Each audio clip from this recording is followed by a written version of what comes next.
He's a dome guy. He's a California guy.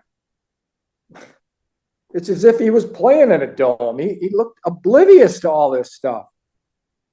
Ragnow, every snap on the money, right? Jenkins messes up 3 times, loves bobbling it. Goff handles it all. He's playing great football. What can you say? When he has to crank it up off play action, then he hits St. Brown for 26, or he hits Patrick for 9, or St. Brown for 12. He gets the ball out. And Tyler, when he gets in bad situation, he's not going in harm's way anymore. He's really reduced that this year and last year. Right. Starts 11 for 11 in that slot, that crowd noise. Then he throws it away against a blitz. He gets the lead. He's not going to give the Packers anything cheap. He throws it away. There's nothing on my notes even close to putting the ball in a bad spot.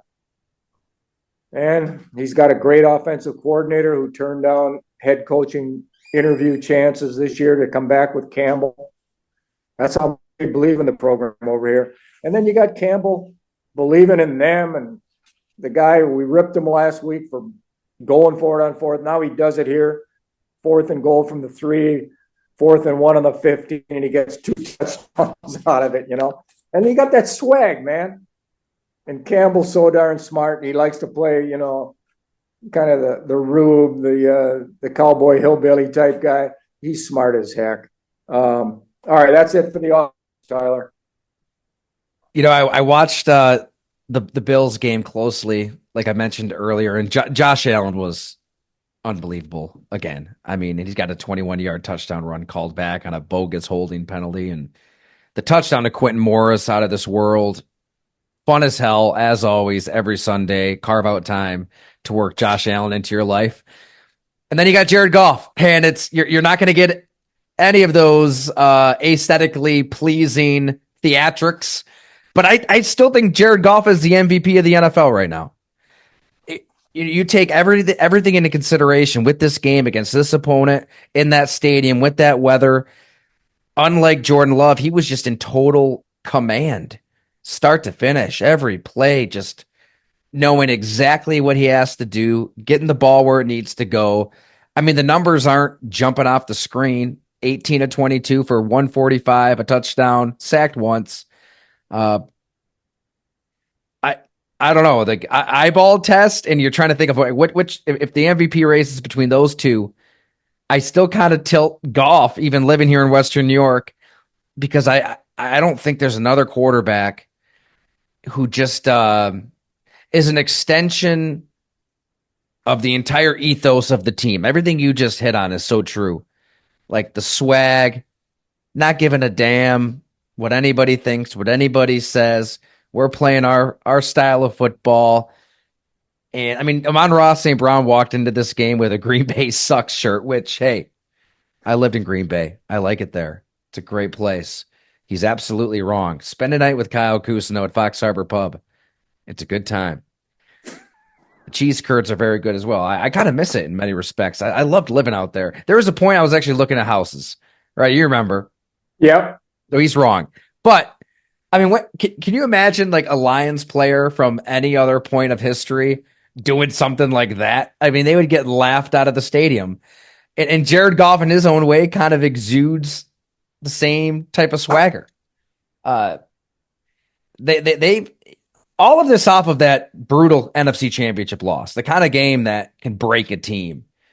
They very clearly have gone the other direction. They're only better. And if you're going to point to one player, it's Jared Goff. He is playing with authority. And I'm going back to this because if it was any other team, I'd say the same thing. And they're playing without Aiden Hutchinson, Marcus Davenport, John Kaminsky, Kyle Pico, Afadu Milano, Derek Barnes, Emmanuel Mosley, Jamison Williams, the kicker Michael Badgley, and Branch gets tossed.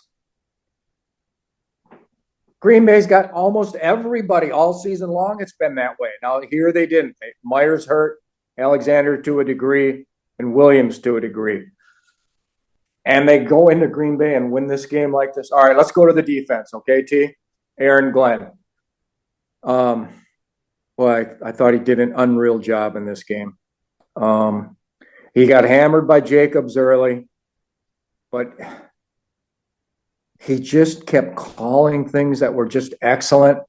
He knew Love wasn't as mobile, and his rushers took off. I think they considered him more of a statue than a scrambler in this game, and they were able to condense the pocket or rush the pocket with more freedom. All right, let's look at their people. So inside, you got Reeder, who's a big run stuffing guy. He didn't really do great. I think he was good at the point of attack, but he didn't make plays. McNeil. Now he played 54 snaps out of their 50 out of 65, played 54. He bull rushed Ryan for a hurry. He was jacking people up, the two-handed jam. I mean, run and pass. That was his first move. He's just knocking people back off on their haunches. It was really impressive. The guy must have been really fired up to play. You look at him in that first quarter, it was hell on wheels. He drew a hold on Morgan. He got a hurry on a screen. He got a knockdown against Morgan. He was their best defensive player. They're playing O'Connor, a guy from Eastern Michigan. He plays 11 snaps off the bench. You kidding me? He plays Chris Smith, 10 snaps, a guy they signed off the practice squad. He's been in the league a little bit. These aren't like Green Bay playing draft picks, healthy guys, Carl Brooks, Colby Wooden off the bench, and Devontae Wyatt off the bench.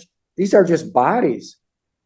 And yet they're doing what they're told. They're doing what Glenn teaches schematically, and they're just doing what Campbell, the big umbrella speech, just everything 24/7. They're doing Campbell's bidding, man.